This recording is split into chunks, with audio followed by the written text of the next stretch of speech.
বিকাল হয়ে গেছে, এখন আমরা পরিবারের সবাই মিলে হাঁটতে বের হয়েছি।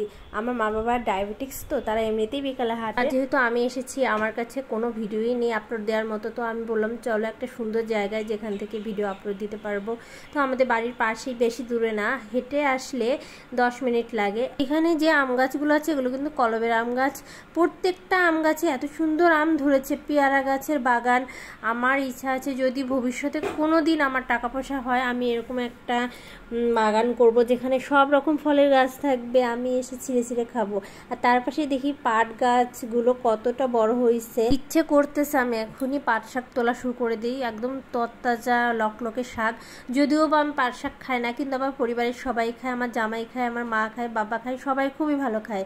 ওদের জন্যই নিয়ে যেতে ইচ্ছা করতেছে, কিন্তু যার পাট গাছ তাকে তো আর চিনি না, তো কিভাবে তার কাছে চাইবো? আর অচেনা কারোর ক্ষেত থেকে তো আর চুরি করা যায় না।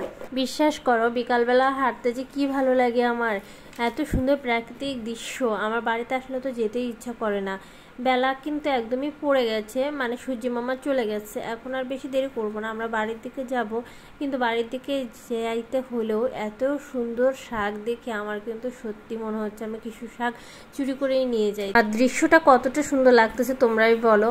আমি আমার মা তো তাড়াতাড়ি করে হেঁটে যাচ্ছিলাম, কারণ অনেকটা পথ যেতে হবে, গল্প করতে করতে, ভিডিও করতে করতে, ছবি তুলতে তুলতে।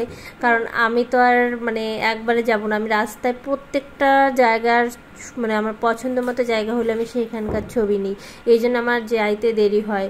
আর মা একা একা আসলে তো তাড়াতাড়ি হেঁটে চলে যায়, এই জন্য মায়ের অনেক তাড়াতাড়ি হয়ে যায় হাঁটা, আমার সাথে আসলে একটু দেরি হয়ে যায়।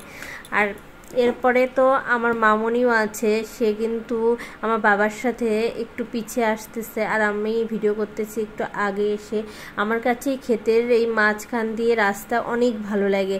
আমার কাছে মনে হয় শহরের ওই জায়গার বাড়ি, গাড়ি, শব্দ, মানে আমার কিছুই ভালো লাগে না। এইখানে এসে নিরিবিলি একটা বাড়ি করতে পারতাম, তাহলে মনে হয় অনেক শান্তি পেতাম আসলেই। তো আমি আর আমার মা হেঁটে যাচ্ছি, একটু তাড়াতাড়ি হাঁটতেছিলাম, কিন্তু বেশি তাড়াতাড়ি হেঁটে গেলে আবার ভিডিওটা সুন্দর আসে না, যার জন্য একটু স্লো হয়ে যাচ্ছিল হাঁটটা। এখন আমি আর মা গল্প করতেছিলাম, দেখো মা, এখানে যাদের পাট গাছ, এই গাছগুলো বড় হতে আরও ভালোই অনেক দিনই লাগবে। আমাদের এদিকে আবার পাট গাছগুলো একটু বেশি পরে লাগাইছে, এই জন্যে ওরা বেশি বড় হয়নি এখনও। অন্যান্য জায়গায় তো অনেক বড় হয়ে গেছে। এইখানে কিন্তু পুরো ক্ষেত জুড়েই শুধু পাট শাক আর পাট শাক, মানে পাট গাছ আর পাট গাছ। আমি পাট শাক বলতেছি আসলে পাগলের মতো, যখন যা ইচ্ছা হয় তখন তাই বলি। তো আমি ভিডিওটা আর বড় করবো না, এখন আমরা বাড়িতে চলে যাব। তো আমার ভিডিওটি তোমাদের কেমন লাগলো অবশ্যই একটু ছোট্ট কমেন্ট করে জানিয়ে যেও। টাটা।